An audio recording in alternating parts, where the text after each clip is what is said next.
Professor Hoon Teck.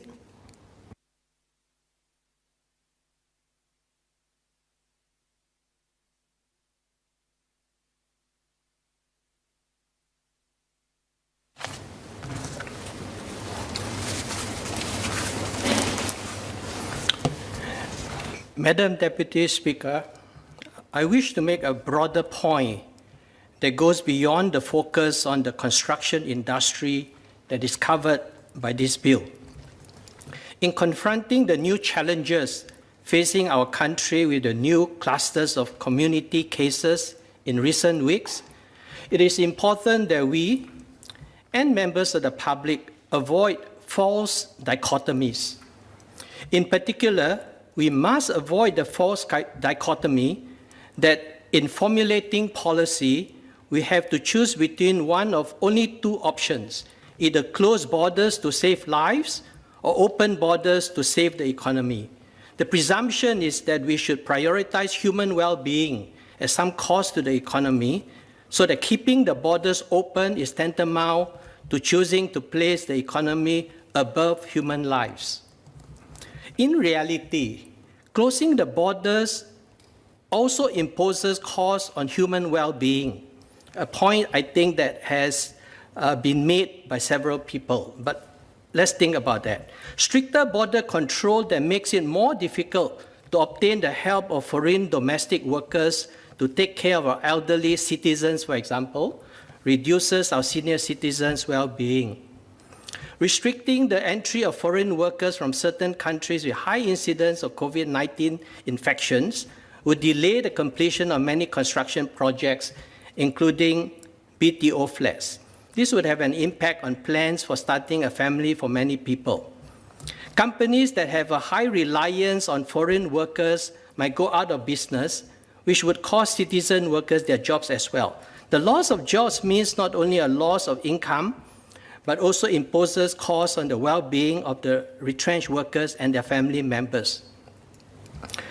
Increasing the quarantine period from 14 days to 21 days for international travelers, except for those from a few countries with low infection rates, provides some degree of safety for our citizens.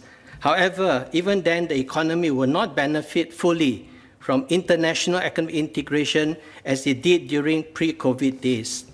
Instead of thinking about binary choices like whether to keep borders closed or open, our policy has to adapt to unforeseen circumstances that the evolving pandemic presents to us by improving trade-offs. The COVID-19 pandemic has presented Singapore with two important trade-offs. The first trade-off is between the saving of jobs and protection from the virus. The circuit breaker introduced last year shut down non-essential businesses in order to limit the spread of the virus.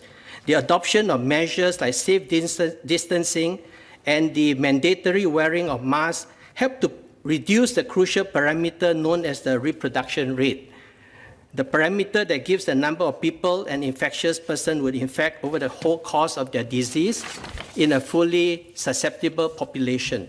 Those measures help to improve the trade-off so that for a given level of protection of health, more business activity could resume. The second trade-off is between international economic integration and national control of the pandemic.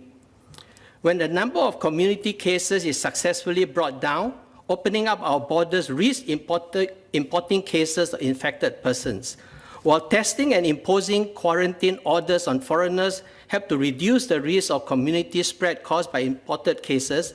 Implementing travel bubbles requires both countries to have effective national control of the pandemic.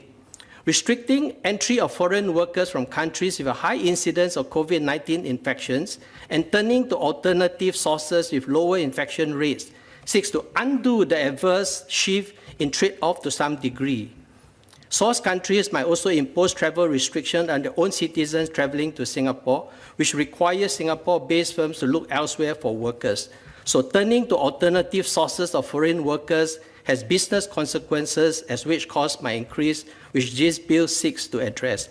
Madam Deputy Speaker, we need to recognize that as an outward-oriented economy, Even while there is effort suggested by members of the House to raise the productivity of the construction sector and make it less labor intensive, that is something that will take time.